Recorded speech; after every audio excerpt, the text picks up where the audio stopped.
Greetings, everybody. Strategic Sage here with a new AI War 2 series as the day has finally arrived. The Spire Rises expansion dropped earlier today. This run will be having daily uploads, or as close to that as I can get, with a focus on the expansion features. My aim here is to present essentially a standard level difficulty introduction to all of those things. So we have all of our usual stuff. We're going with the consumer fleet for metal. I'll explain why in a bit. Standard difficulty 7 AI with full ensemble, etc.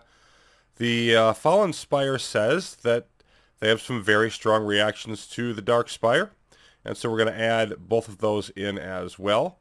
And then we're going with the Scourge, the new very powerful minor faction, difficulty 6 AI faction, difficulty 4 allied to us. And they level up faster, the player versions do, for reasons because they need your territory to populate, and there's much more AI territory, obviously, at the beginning of the game. So based on feedback from some of the alpha testers, that's why I'm going on that way. So what's all this Spire, Scourge, etc. stuff? Just in case you haven't been aware, a few things on the new factions. The Fallen Spire, of course, are an import from AI War Classic, and are essentially intended to present an alternate victory condition. If you have the Fallen Spire on, you can activate Spire or Scourge, the new factions, through beacons if you decide not to do it in the game lobby.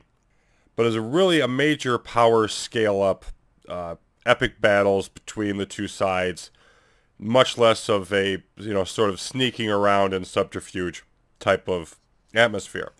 The official lore from the release notes says, the AI has crushed the Spire Empire in their home galaxy. Some Spire units have landed in our galaxy and they can rebuild their empire and take revenge. The AI has captured a lot of Spire reactors and is experimenting to harness their power in cloaked research laboratories. There are also some hidden Spire relics scattered about the galaxy from past battles. And compared to the classic version of the Spire, there's more different ways in which you can acquire the Spire relics. The Spire relics interact in different ways. For example, some of the minor factions, the Macrophage, the Nanocost, and the Marauders can get bits of them, and there are new ship types that they have access to if you have the Fallen Spire. So that's a nice little bit of a twist there. And there's just more infrastructure that you can build in your Spire cities, which again we'll get to later. Okay, the Scourge. The Scourge are sort of a paramilitary subfaction AI designed, if you will. Well, let's just read directly from the lore. The AI felt a need for a subsidiary force to wipe out small annoyances and not bother its main processors with petty things. The AI took various races they have conquered in the Arsonverse, twisted them by genetic engineering, and fused them into a new and powerful force to crush its foes. The primary races the Scourge use are the Thoraxians, Pelchians, Ninezul, Evux, the Burlus, and even the Spire. And for those of you familiar with Arkan games, most of those races are from the last Federation. So that's just sort of a little import or cross-pollination that they've got there. And you can tell you've really ticked the Scourge off if you face their most powerful ship, known as the Nemesis. Hopefully we won't see that in this game. From feedback from the testers on these is basically that they're essentially a time limit on the game. They're very powerful, more powerful than the Nanocost. That's why I have them down at this sort of level and not up at a much higher intensity. The Allied one is to essentially see more closely how they work. And they work much differently than the other factions. They're very complicated and they're very difficult to deal with, and they grow more and more and more powerful as the game goes on. They're a mid to late game type of opposition primarily. So we're going to be on the clock with this. But I did want to get them going, and they also benefit from the Spire debris idea, by the way. They get extra ships from that. I did want to show them off, but not have them have too intense of a situation. If you put them at super high difficulty, the tooltip says that when adding an allied Scourge, it's roughly equivalent to adding a new AI of that strength. And feedback from the testers is actually that they are probably worse than that.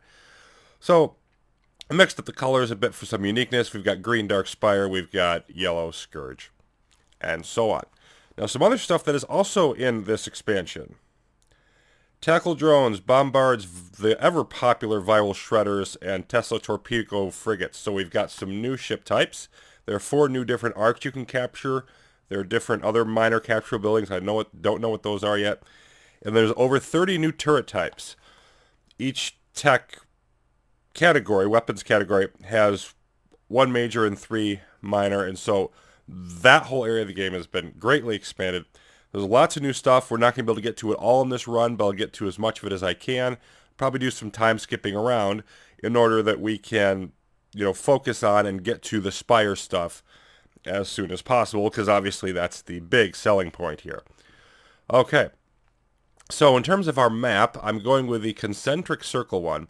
If we notice, we'll start in the middle at Worm, of course, Kahuna's real stars here, the standard 80 planets, and there's multiple outlets to each additional ring, but also a lot of choke points. And I find this provides a good balance. This is actually exactly the type of map that I played in my classic run of the Spire version in that.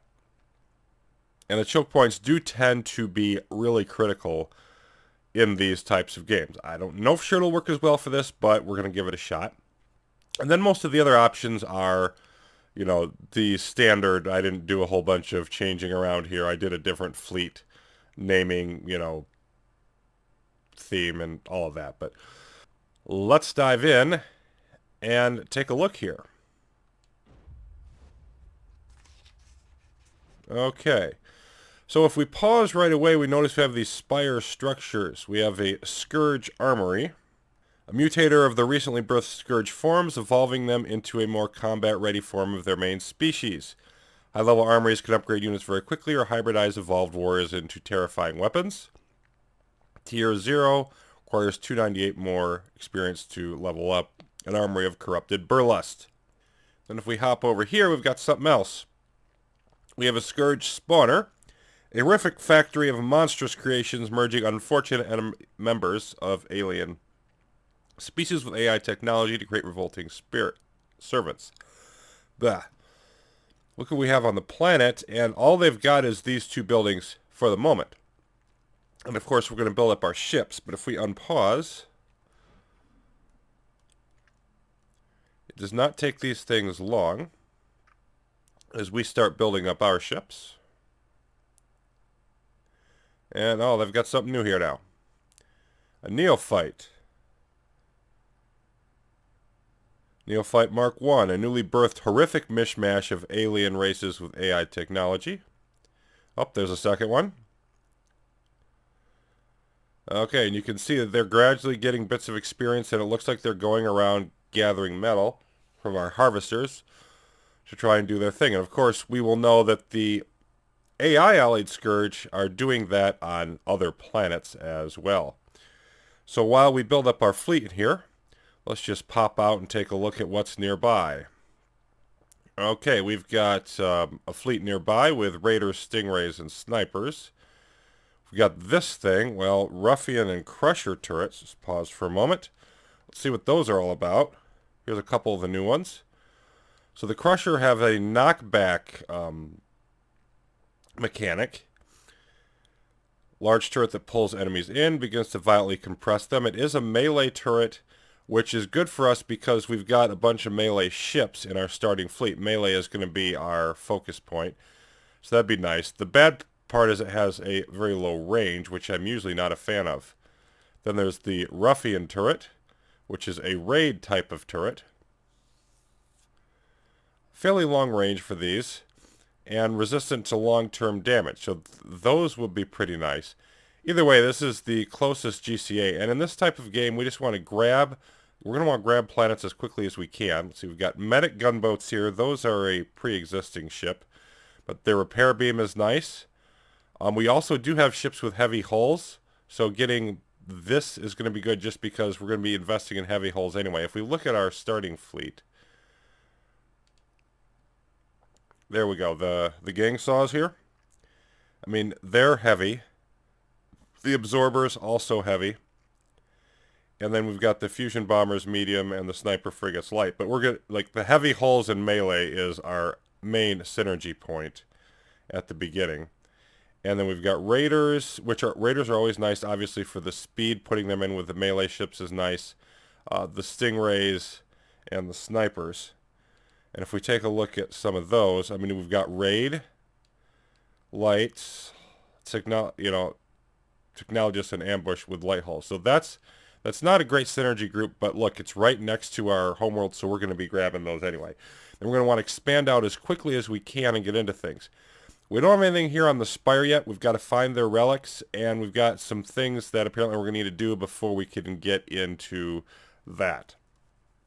So this is a little bit of a shorter episode than normal, but I want to dive right into it, get some basic information out there about the expansion, and then after I grab a few more of these planets, I'll be coming up with the next episode, and we will get more into the meat of it.